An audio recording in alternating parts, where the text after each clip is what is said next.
Welcome to the final episode of Series 2 of Entangled Discussions.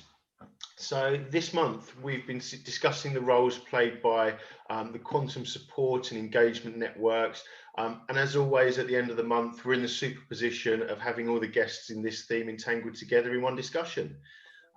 So today we're here to progress a myriad of conversations covering topics such as industrial, academic and institutional relations, the effects of the pandemic, the hybridizing of business and science, and much more, all whilst underpinning each theme with responsible research, equality, diversity and inclusion.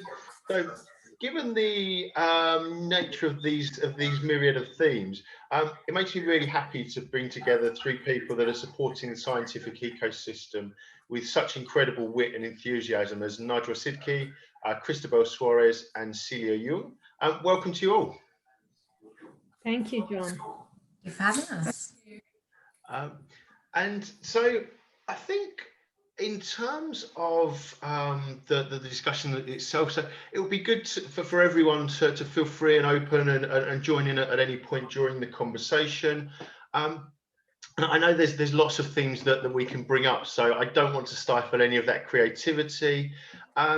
And obviously, as one of the things that I think has really been a focal point of the last 18 months or so, we can't ignore the pandemic, so we might as well, I think, start with that. So it would be really interesting to find out a little bit more about how that's affected people's roles and maybe change the dynamic of things. And Najwa, obviously, as you're our first guest of the month, if we can kick off with you. Yeah, sure. So, I mean, COVID had a very strong impact on both our personal and professional lives, I would say. As far as my role is concerned, I think, you know, with a lot of the activity transferring to virtual and online activity, it did allow me to have a broader reach overall. And get the word out about what KTN does in terms of supporting the community, making some topics or some areas of quantum sciences more visible, and also allowing some networking through the events that we do. But I also appreciate that, you know, we all suffered from an online fatigue, and obviously just filtering and selecting what's relevant and what's not relevant in terms of engagement and contacts. But undeniably, there has been also very positive aspect to that as well. Yeah, perfect. Thank you very much. And obviously, Cristobel, as you were our second guest, how have you seen things? And I did just mute you because I was getting a bit of feedback, so you need to unmute yourself first. I do apologise. Well, in both my roles as a graduate training manager for the Southeast Physics Network and project manager for our SME DTN, it's been quite difficult this past year because normally I have face-to-face training events for postgraduate physics students across the Southeast Physics Network. And I've had to switch everything to online. And engagement has actually been better because people haven't had to travel. But obviously, sitting in front of a screen for half a day is quite a big ask, and several breaks are needed and stuff. But the students have really missed networking. And usually it's over a cup of coffee at the coffee break or lunch. And with some of my residential events, you know, we have barbecues and evening dinner in a restaurant. So it's not been ideal, but luckily I haven't had to cancel anything. So that's good. And then in my other role as the project manager for the SME DTN, which Research England gave us a pot of money through the University of Surrey to support collaborative PhDs across physics, but also trying to go across disciplinaries, so other physical sciences as well.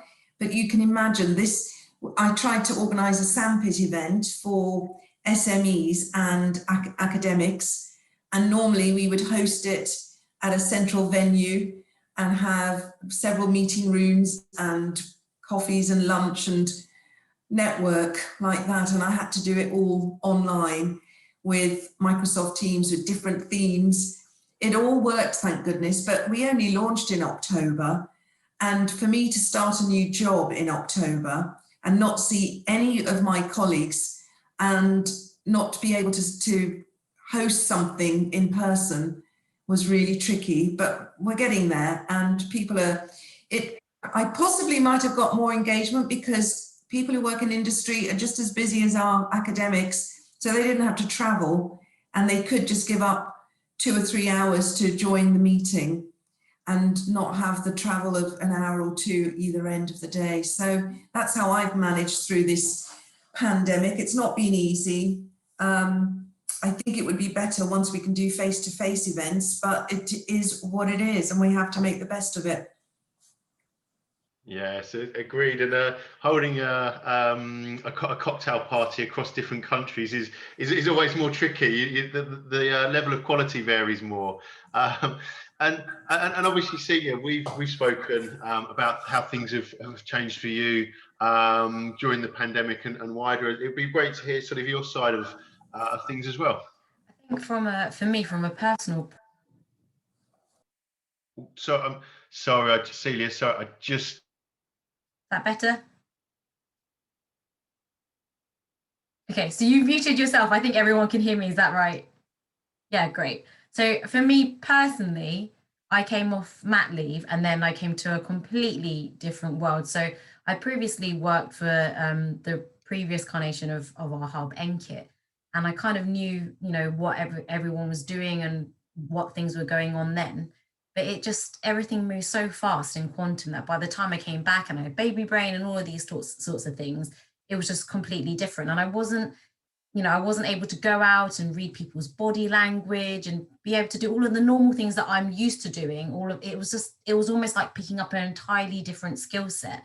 So, I'm echoing a lot of what Najwa and Cristobel has said, but for me as an individual, my skill is reading people and seeing how they interact. And there's also an element of, there are individuals out there that think or act completely differently. There are people who are more introverted, and when you're face to face, you have more of an opportunity to reach out to them and see what they have to say, or there might be I feel like we potentially might be missing out on some elements.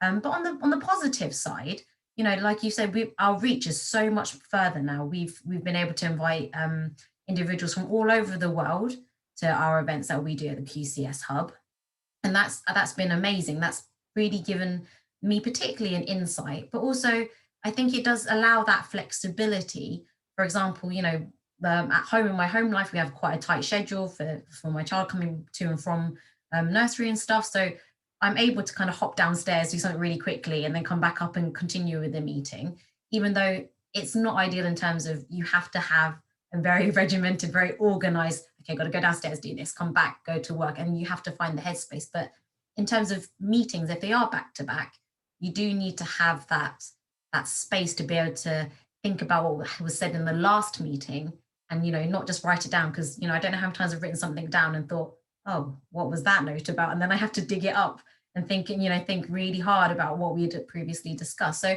I think there are pros and cons, but, to end with a positive, I think it's actually been quite good. Our reach has been really, really, really wide. And there has been oodles of opportunities. And like you said, I haven't had to travel, which has been quite good for the environment, I like to think. And I think that there's a nice strand to that although everyone's got different challenges in their role and how that impacts it, and different aspects to their personal life, there's still common themes that I think we've all had to adapt to, and we've all kind of worked towards together, and that sort of common situation, I think, is something that potentially brings people closer together, even when we may be further apart physically. So hopefully that's something that we can sort of take forward after this, and it'll be a positive legacy of the things we've been through. And I think one of the other things that maybe there is a common theme is sort of between all of us here is really how does business most benefit from harnessing academic knowledge, and that can be either during these challenging circumstances or in general. So Cristobel, obviously you were the second person to join us in the talk, so if you'd like to start off with that. You're on mute. There we go. Sorry. Certainly with my SME DTN network that we're trying to form, you know, I've got 12 PhD projects that we can fund partially with Red Fund. So we're looking for small companies to collaborate with SEPNet institutions.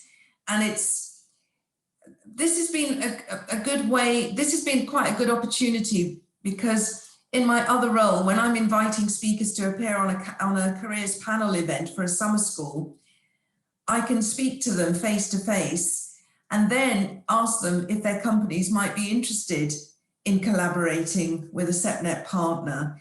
And normally I would have emailed them with all the details about the careers panel event, and maybe I may have spoken to them over the phone, but the fact that I'm speaking to them through Zoom or Microsoft Teams, I've been able to explain something in more detail and given them the time for them to reflect and then ask questions. And we haven't had a series of emails, or worse still, an email that I've sent with the leaflet, with the link, with some PowerPoints, which just gets buried in the hundreds of emails that they've had. We can have a face-to-face conversation like this. I then send an email to them and it's fresh in their mind and they're looking out for it. So that's how it's been working. That's how I've tried to turn it around and make it positive for me. Will we get companies engaging because we're not actually meeting face to face? I don't know, you know, because going forward, I'm organising a themed Sandpit event, and I've just decided to go online and not try and do it face to face, because I don't want to find that further down the line, we've got to cancel it and revert back to online or a virtual meeting. I also think we might get more engagement because people won't have to travel, because the Southeast is quite a big area, although, you know, we're open to companies outside of the Southeast. The companies can be anywhere. So if there is somebody in Leeds that wants to collaborate on a PhD, they can do so now because they can come to one of my meetings virtually. So who knows, ask me in a year's time when I need to fill the 12 PhD projects, and I can tell you how successful we were in getting business to collaborate with SEPNet institutions in particular. And I think that's an interesting point, that kind of, you know, we've all got our mindsets of, oh, this is what's happened, this is what's happening, but actually it will be when we look back and see things in a year, 3, 5, 10 years, whatever it may be, that we'll actually see the ramifications of all of the things that have happened over the last sort of 18 months or so. And obviously, Najwa, your role is exactly, or a lot of your role is around this area of functionality. How have you seen things develop? Yeah, well, first of all, I just want to congratulate Cristobel for this initiative, because this is something that is very much needed for increasing industry engagement for universities, and it also offers flexibility for businesses, whether it's geographical or even, as you mentioned, having now more virtual setup and support where businesses can discuss their needs, and it unlocks access to academic knowledge and expertise. And I appreciate that, you know, in the UK, we have the UK National Quantum Programme, and there are different mechanisms. Obviously, Celia here representing the Quantum Computing and Simulation Hub led by University of Oxford, and she's also looking after industry engagement. So that's a big area or focus that we have.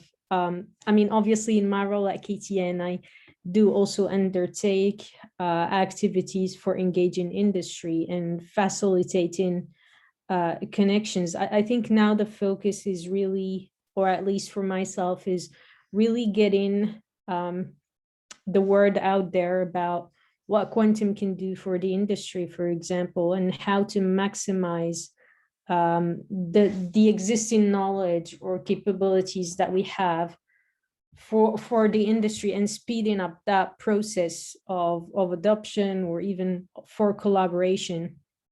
And there are different initiatives that we take at KTN. Obviously, the big advantage that we have is having ties into different sectors and being a quite broad network.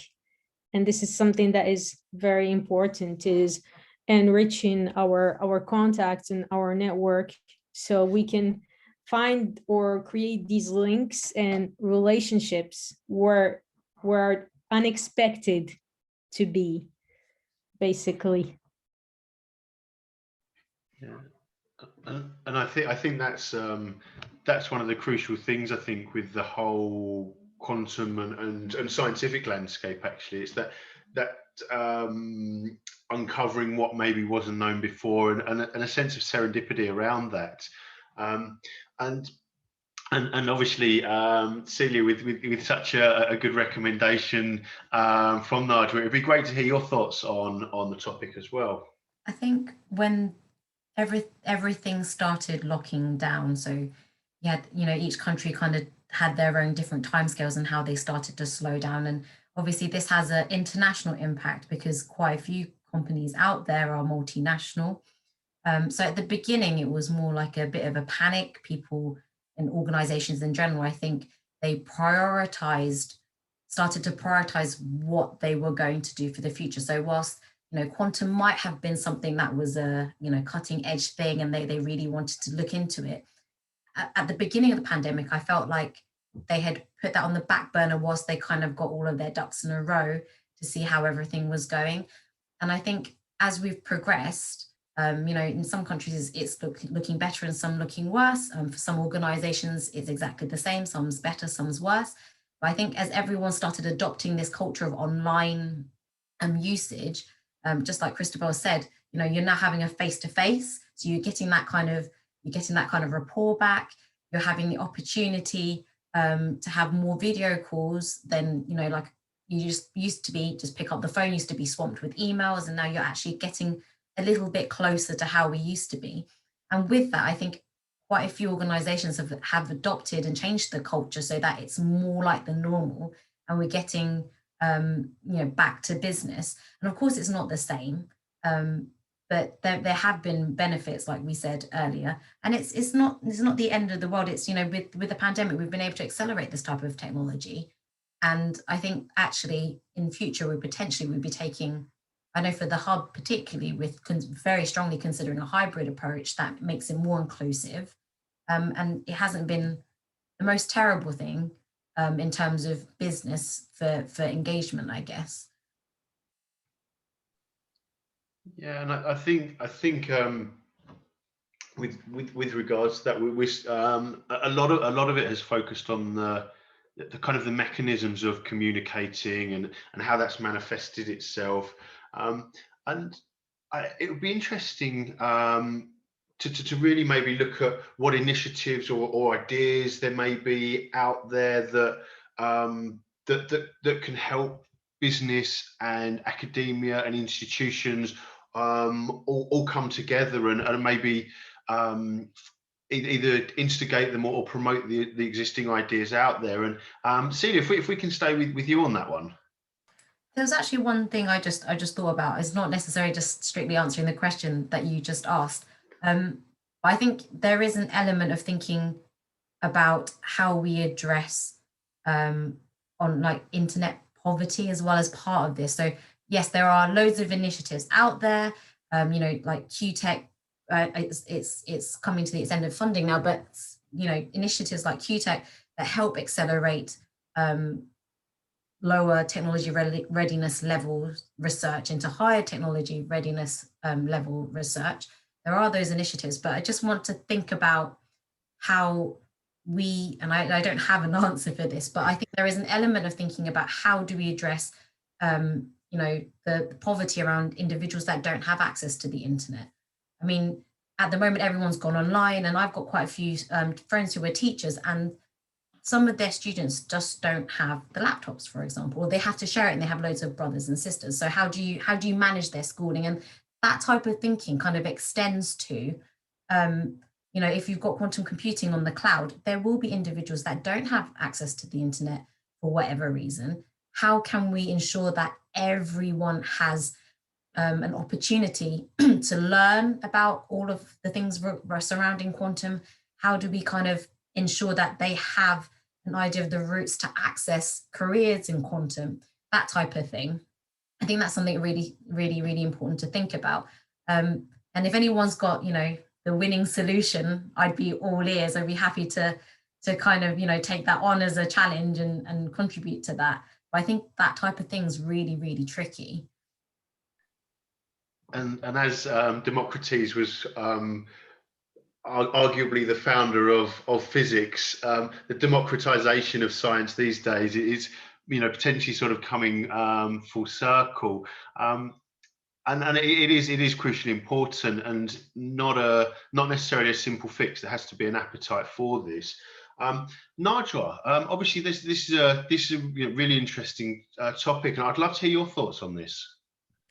Well, I couldn't agree more with Celia, really. Like, moving to virtual activity has definitely put people at different levels. And I think education, more than any other area, has been strongly affected by moving to online and virtual. I don't know if you heard, I hear a lot in the news, on the radio, on some universities, specifically some UK universities, which plan to carry on providing online courses for their students. And it hasn't been very well received because the students also struggle to get the information and the learning through.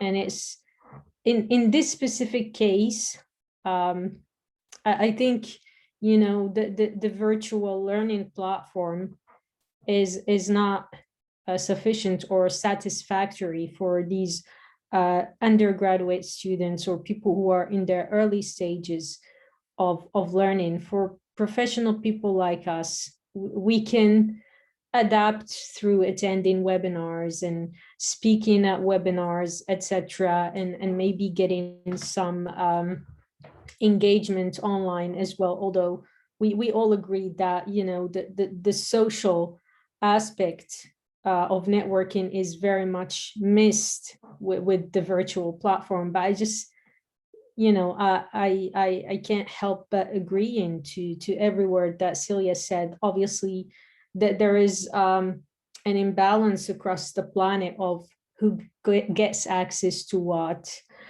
Even in the UK, I mean, the pandemic hasn't put everyone on the same level in terms of just broadband issues and things like that. And people just sometimes in the middle of their presentations just drop out from the call or whatever. And it's frustrating, it's embarrassing, it's also tiring if it happens a lot. It's difficult.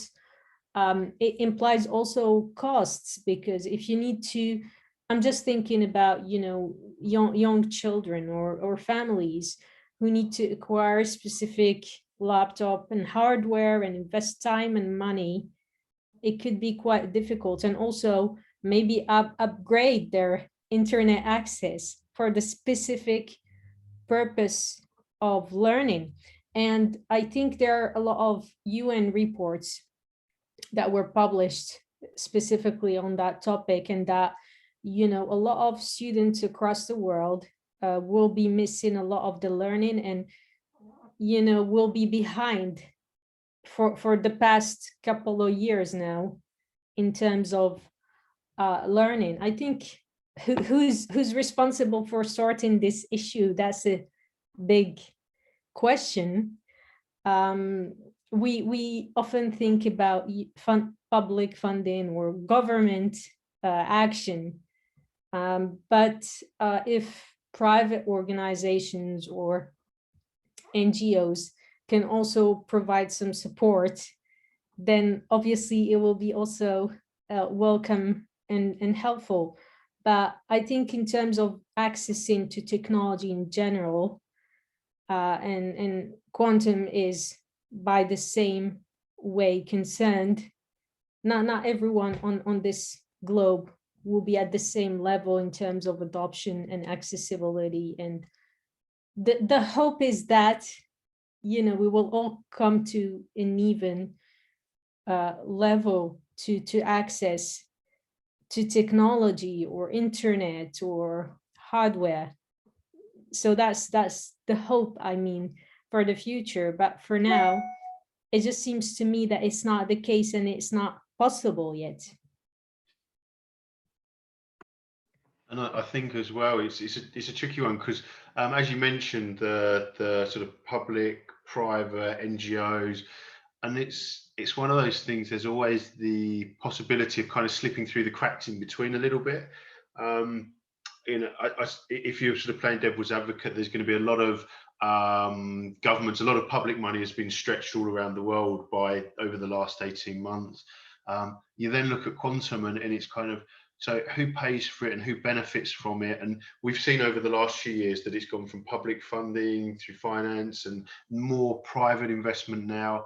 But I think the underlying factor, or at least as I see it, the underlying factor is that the more people who are scientifically able and scientifically talented that we can bring into this quantum 2.0 movement, the better it's going to be for everyone. So whether it's sort of changing that, maybe the question around a little bit, you know, that it's going to be beneficial to the global population. And how do we make that work? Not necessarily who's responsible, but how do we make that work, and what is the best mechanism to you know, to get people involved with science who maybe otherwise wouldn't have had an opportunity to do so? And it's, you know, I'm not going to claim I have the answer to that. That's way above my pay grade. But I think the question is something that perhaps, if it were on a few more lips, or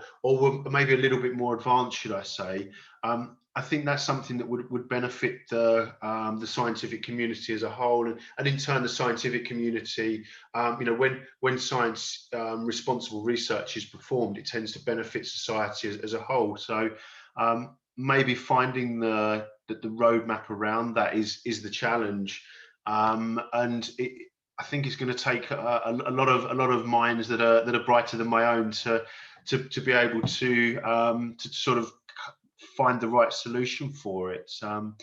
And Cristobel, obviously your role encompasses you know, students of different means, albeit primarily within the UK, but within that there's going to be people of very different means and backgrounds. How have you found the sort of different playing field within your role over the last year or so, or 18 months?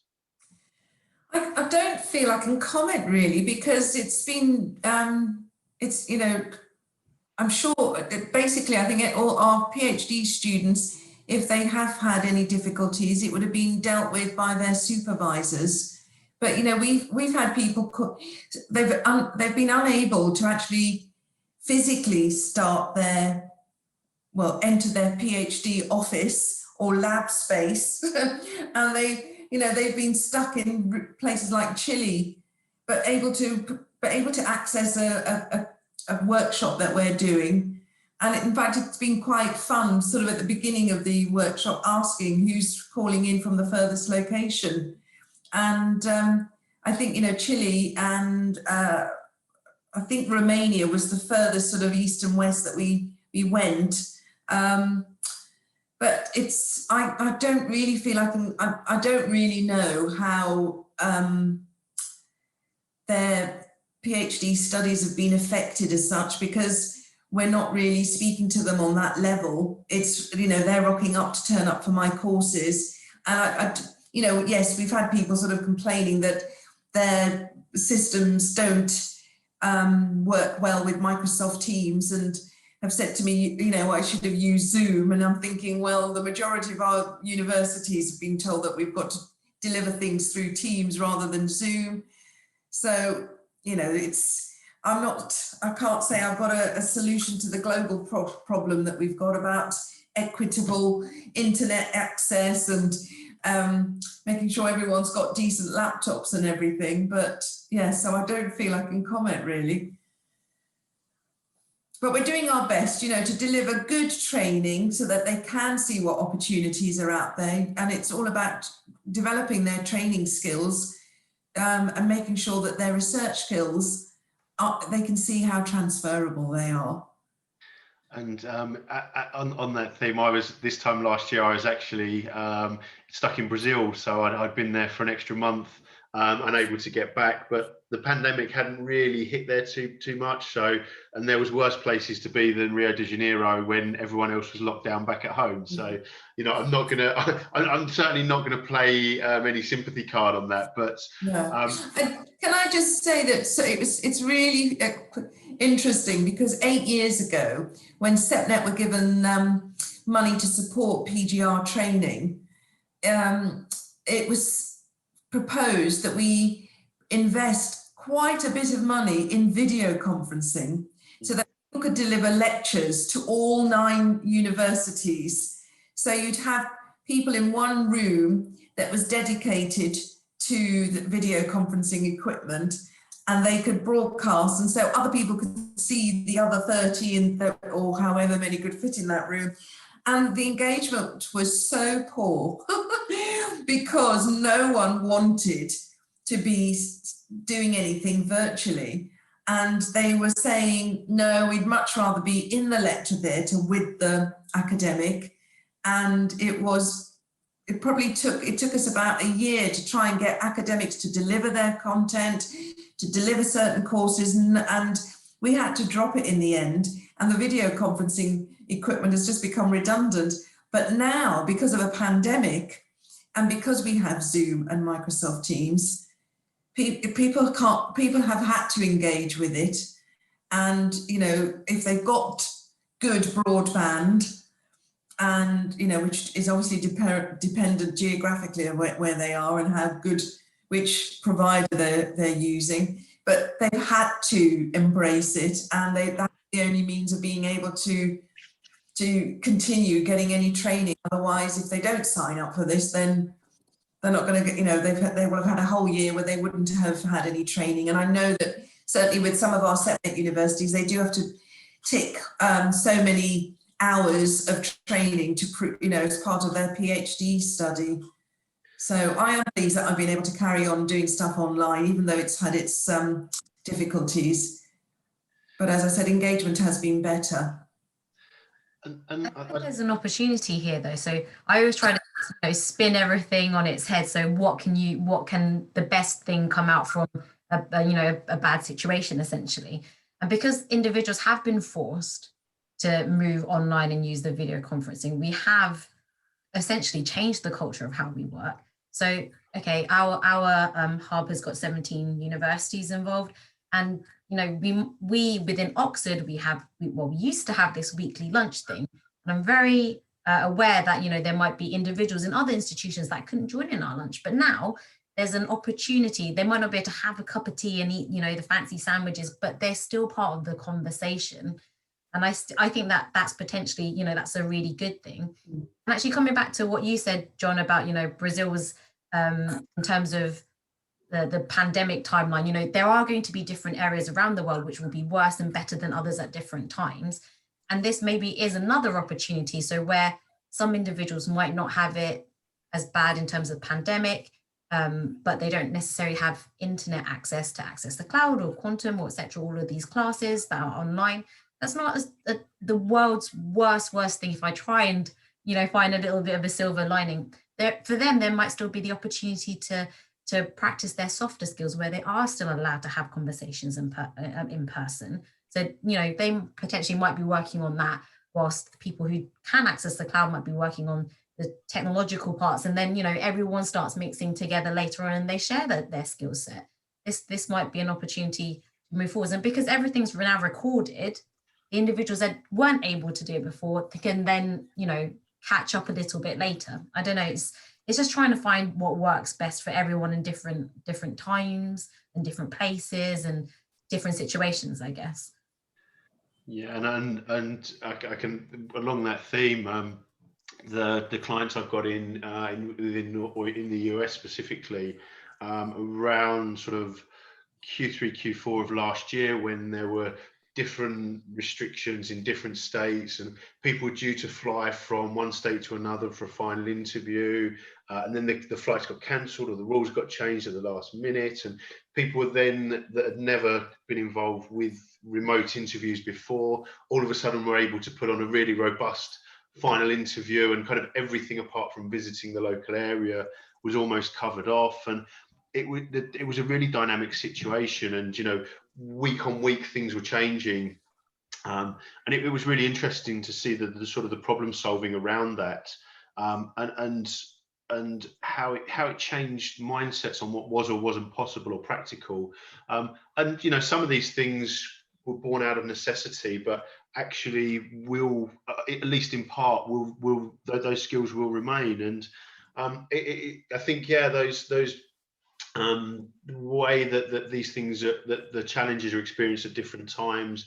I think probably we've all seen a little, restrictions on some things lead to a spike in learning other things, and I suppose it is how you manage that challenge. And I think one of the other things that with a lot of the themes of this about being how to reach people and connect with people and how that's changed. But something that I suppose was around before the pandemic, and particularly in quantum, is becoming more and more, or a stronger and stronger theme as more and more talented people are required, is how we can sort of reach back to people who may be gifted scientifically or have skills that can lend themselves to the work that's happening within quantum. How, if they've chosen another path, how we get them back involved, or encourage fresh people to come into the ecosystem with a fresh mindset. Celia, obviously you're on my screen, so if you'd like to kick off with that one. I think what we've discussed before, there's a difficulty in engagement with different areas or different sectors now because of the pandemic. You can't just kind of bump into someone whilst around the water machine and say, oh, what are you up to? How was your day, etc. There are a lot of elements that have been missed there. But actually, there is essentially no reason that you can't do it online. And by this, I mean, I've had so many random emails come up from, oh, I'm in this sector, completely nothing to do with quantum. And they're like, oh, so how can we work? We've got this interest. We have no idea how quantum works, etc. Let's have a chat. And I think this kind of goes back into the culture change and the way that people have, it's almost like become more comfortable. And I guess being behind a screen as well, I don't get as embarrassed if I've said something wrong because I can essentially just turn my camera off, that type of thing. And I think there's a level of quite a comfort almost to that, for me in particular anyway. And I don't know if that has made a significant change for individuals, but I've been very fortunate. I've had so many opportunities just because I've just put my hand up and just asked a silly question. In my mind, there's no such thing as a silly question, but you kind of get the idea. And I think it's trying to, this pandemic has helped instill that type of culture where there is no such thing as a silly question. People might be more forward in asking a question. And particularly in quantum, there are so many unknowns you don't know. So I could be asking the best person in quantum in the universe and they still might not know the answer. And that's okay too. You don't have to have the answer. It's just, how do we move on together to find the answer, if you can. And that's the nice challenge to have. And I think in the role that I perform, I see that all of the time. You get someone coming from their PhD, an interview, they're talking about their research. It's entirely novel research. So they're speaking to the CEO, who's also got a PhD and 20 years of experience.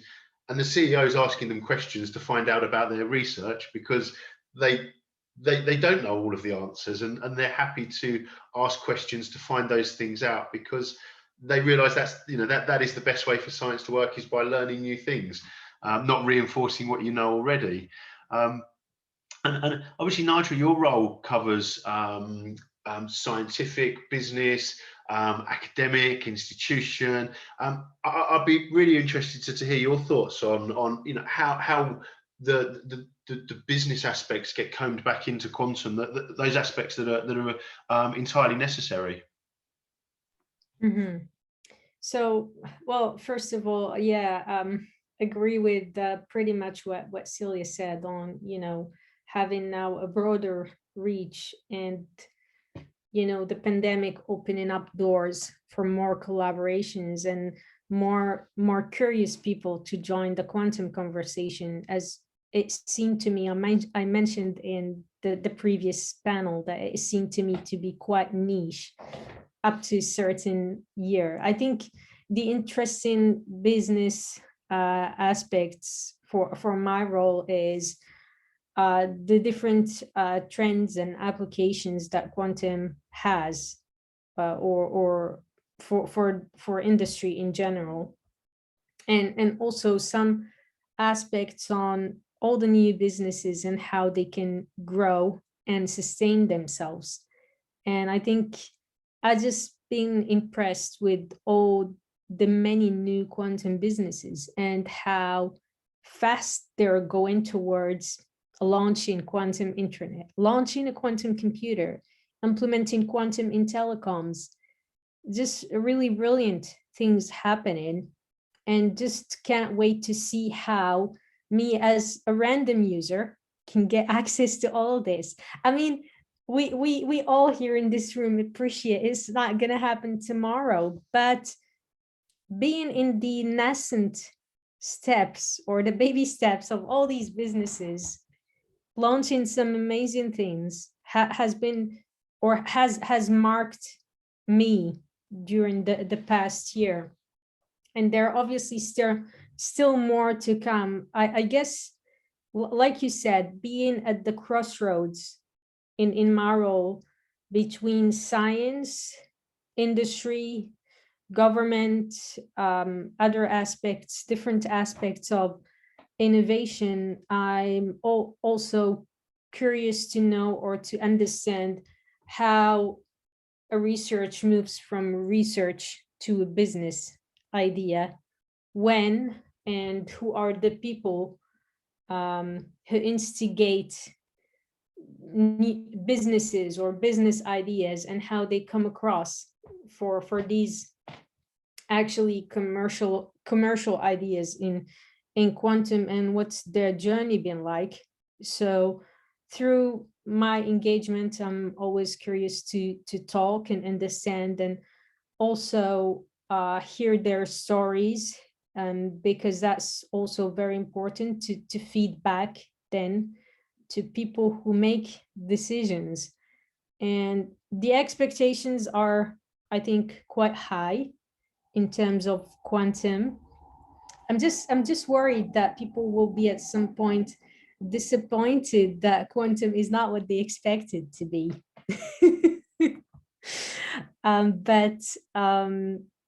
Yeah, I'm just hopeful for all these businesses and what's coming next for them. And I really hope that in 20 years or 30 years, we can look back and say, oh, well, you know, we were there at the very beginning, and look where they came now, or how far they have come. And I think that will be an interesting moment for us all to witness. But like I said again, in this specific point, I think the transition from research to industry for quantum is very, very important to understand. Yeah, I think managing the hype, that's the $64 trillion question, if we, you know, to get that right. And Cristobel, obviously your role, you're kind of almost going the opposite way in a little bit, in that you're putting scientists into business, but that is obviously crucial, that the businesses are supplied with the right level of expertise. It would be good to hear your thoughts on how we make sure that the right level of scientific expertise is furnished within the businesses that require it. Well, I think what's great about both my roles, they sort of overlap in that one, we just recently, SEPNet ran a quantum computing workshop, and it had a host of international speakers, as well as there was a particular company that had set up a quantum computing business. And I'm just trying to quickly look to see what this particular company, we're talking about software stack. Now, I don't know anything about quantum physics or quantum computing, but it was dovetailing both research and getting businesses in, so that you could see how the research and the business work together. And obviously, I'm looking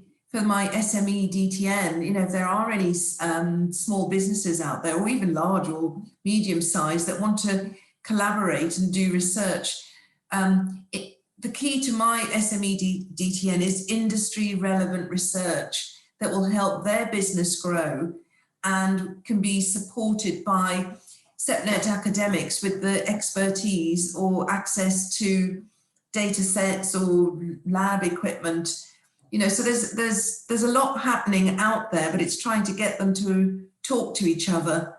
And I'm trying to matchmake at the moment, but it's not easy. And I always sort of get to this stage of the talks, and I feel guilty because I've hogged the panel all the way through and just been a little bit decadent in asking my questions. But I'd like to sort of put it out to the audience and just see if there's anyone that would like to add anything or bring any questions into the equation.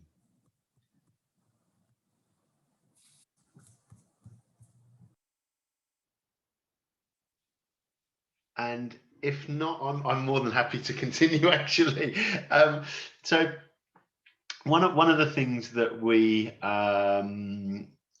sort of kicked off with and has been a theme all through the conversation is about that democratization of technology and how we make sure that that everyone has the opportunity. And we've kind of spoken about maybe the technical nature, things like internet and so on, but obviously this is kind of the birth of quantum 2, if you like. What sort of things do you think would be most effective in making sure that we set the right tone so that people are obviously are able to access it, as we discussed, but also feel like they can access it and feel welcome and that they can get engaged with quantum 2. Celia, obviously I know that's something close to your heart. Yes, so within the hub we do a lot of ED&I work. We try and integrate this this culture, this concept into everything that we do. And if you go back into have a look at the conversation we had previously, we try to make things as transparent as possible. We welcome conversation. We have people, we hold people accountable, so leaders accountable to make sure that you, hit certain metrics. Obviously that hits us kind of a gray area because you don't want ED&I, equality, diversity and inclusion, to become a box ticking exercise. But metrics are useful to see if one method is working over another. And obviously over time, these will change as because ED&I is very dynamic. But I think it's also, there is also a level or an element of transparency. So, Joe Bloggs over there took this route to get to their quantum career. And, this other person took this route. There is no right or wrong, but it's to actually have a look and see which routes that can be taken so individuals can choose what skill sets that they feel are valuable to them as a person for which career that they want. And I think it's, it's having quite difficult now when you're behind a screen. You can't just, my favorite is to pop off for an ice cream somewhere in Oxford. Not everyone has that. You can't do that online, but it's that type of thing. Just to have, oh, what did you do last week? I went to this course and such and such. Oh, well, that sounds interesting. What did you learn? And then it's having that conversation. You don't know what you don't know. So if you're essentially not scared to ask the questions, if you have an open mind, and you can see the benefits of, have an open mind about where potential benefits can be, the only thing it's going to do is increase your skill set, whether it be a hard skill or a soft skill. And all of those are needed within the quantum sector, because it's still at its infancy. So it's not just about ED&I between men and women, or ages, or people with disabilities, that type of thing. It's also about people's skill sets, that everyone has an open opportunity to be able to achieve what they feel is right for them. And Cristobel, obviously, you're working with a range of different organisations and in between academia and industry. What sort of trends have you seen of organisations or individuals that have been successful in this kind of sustainable inclusion? Well, I'll be honest, I haven't seen, I'm not aware of it, because I think basically I'm not really looking at the detail of what the companies are doing as such. It's a case of companies are actually being involved in my training events, and obviously I try and make sure that the people that I choose to talk come from a diverse background, and also research diverse, from a cultural background, from research background. Within the companies, I really don't know how things are impacting on them as far as what we're talking about. So you're looking at it from an educator's perspective. Yeah, because basically, so basically I'm trying to get companies to it's usually former SETNet students who have branched out and got a job in industry that I then continue to connect with on LinkedIn, I would say. People may not want to have a virtual profile, but I think it's quite important, and that's how people can reach out to make connections. And as you know, I would never have got involved in this this very niche group that I still feel that I'm imposter syndrome here, because I don't know anything about quantum computing, but I know a lot of my students are doing quantum computing in their research, but it's about sort of making those connections. And then obviously, I'm looking at the companies to look at what problem they want fixing, and how a research institute can help them fix that problem to help their business grow. So I'm sorry, yes, I can't answer that question. I have to be honest, really. I can't say what it's looking like as far as inclusion is concerned. No, that's fine, and don't feel that imposter syndrome. There's no one else out there doing what you're doing. So keep up the good work. You're bringing a really valuable service, and within quantum, nobody knows everything. So the whole is greater than the sum of the parts. And Najwa, obviously, I know this is again something that's close to your heart, and something that you work hard towards. I'd really like to hear your ideas on sort of that sustainability of the equity of quantum 2. Yeah, I think again on routes to equity, diversity, and inclusion, but also democracy for quantum, and as brought up by Celia and also Cristobel indirectly, is really about making sure that everyone is welcome to contribute. I mean, we don't necessarily all need to be making quantum science to be involved in quantum. And as Celia mentioned at some point, well, with the pandemic, it sort of opened the door to the curious about quantum to get engaged and say, well, hi to the Quantum Computing and Simulation Hub. I'm a business in X sector. I'm interested into knowing the value of quantum computing, for example, or simulation for my business. How can I know more about it?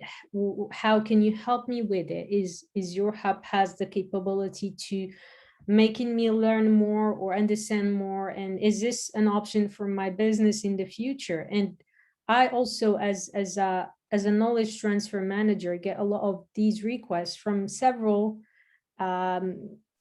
end users in different sectors, basically, who are, hey, I want to enhance this specific, I don't know, technology, what quantum can do for me to do it, and what are the available options that are already existing, maybe, who I could be talking to in research and industry.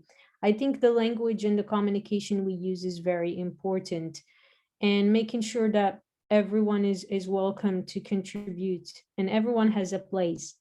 It's not necessarily only the scientists, the VIP club to talk about quantum. It should be a place where everyone is welcome to ask questions and to be part of quantum, even if they don't understand anything about quantum, because this is a technology that we're trying to embrace. I just wonder, when you switch your light on, how many people understand really electricity? Do you need to understand electricity to switch on your light? Do you need to understand internet before using internet? Do you need to understand your mobile phone before making that call? A lot of it just becomes a hidden interface. Maybe this will be the case for quantum at some point. People will be using some quantum something in their mobile phones, or are already using some quantum something in their mobile phones, without needing to understand what quantum is. Yeah, and I think as someone that's that's come from a business background, and albeit spent many years in the quantum landscape, that's something that certainly I found that people are welcoming, and if you ask questions and are genuine about the questions you ask, it's been a very receptive place from my side. And Celia, obviously, you mentioned about there's no stupid questions. Along the way, I felt that maybe some of them were, but now I've got the confidence now to actually ask those questions and you know, not feel stupid, even if other people may think I am. I just wanted to come back to something that Cristobel said regarding how you know, she had, you know, you have a lot of individuals who you pick to make sure it's as diverse as possible when they do presentations and you know, little things like that. But they're not actually little, like, in my opinion, it's not actually like a little thing, because the way that we try and instill this, you know, ED&I thing in everyone's thinking, when we move in, you know, as all of the researchers move into all of the industrial sectors, for example, you know, some of them might. I think I saw one of the pie charts from your talk, and there was quite a large section that moved into industrial jobs. You know, this is this type of thinking that you don't really realize you're kind of absorbing until, you know, you're learning by osmosis. So, you know, there's the TV advert something, and I'm just sitting there with my partner watching TV. And then all of a sudden I'm like, there's no men in this advert. And it's just, you know, it's just little things like that that make all the difference. And as the quantum workforce gets older, it becomes more mature, individuals that have the, you know, oh, there's no men in this advert or something, those types of things, they think, oh, how can we address that? It's that type of thinking, and it will take time. Unfortunately, you know, the equality is and diversity isn't always present. But, you know, there might be a company that doesn't have any ED&I infrastructure put in place. But as people move through the system, this is where we start making a change. And, you know, you said about imposter syndrome. I don't think that's the case at all. I think there's quite a lot of, you know, when I try to describe what I do as a job, when I started, I thought, oh, it's just, you know, easy because of X, Y, and Z. But actually, the more I've tried to describe what I do, there's actually quite a lot of skill in what we do. And it's really, really tricky to try and quantify what we do. And I think it's just you have to wait to reap the rewards at the end when you think, oh yeah, I had a hand in that, that was nice. It's that type of thing. So it you know, the little things become a big thing. I think it's really important to acknowledge that. Thank you for that. I'm realizing that with these two jobs, actually, the key thing is that I'm good at networking. So it's the key thing is to ask people, do they want to get involved? And then ask them how they like to get involved. And if they say no, not to sort of think, oh, I wish I hadn't asked, you know, it's just reaching out there and making connections with people. That's what's key to my role. And the imposter syndrome was actually just belonging to this little entangled discussion. Because I don't come from the quantum background, but I am trying to reach out to quantum companies and quantum potential undergraduates who want to do quantum computing or some sort of PhD going down the line. So that's my angle in these discussions. So thank you for inviting me, John. You're absolutely welcome, and no imposter syndrome here. It's a nice, friendly space for everyone. You've added a great deal of value to the talks, as everyone has. So you know, I know that obviously I sort of speak to you all individually, and but even despite that, during the individual talks and today, you know, I've had certain things reinforced, but there's a lot of things that I've actually learned as well. So hopefully everyone else that's either watched this live or on the YouTube channel is also able to learn and gain and grow from that. There's been a lot of valuable points raised along the way. So once again, thank you, Celia, Cristobel, and Najwa for all of your efforts. And next month we are back with a new theme, which will be the quantum effects on business, where we have conversations focusing on the impact and application of the quantum 2 revolution, and how that is being how that is impacting business and vice versa as well. So the next talk, as always, will be on Tuesday at 4:30 p.m. BST. And it just leaves me to just remains for me to once again thank all of our guests, and hopefully we can have you all back on for future discussions as well. Thank you. Thank you. Thank you very much.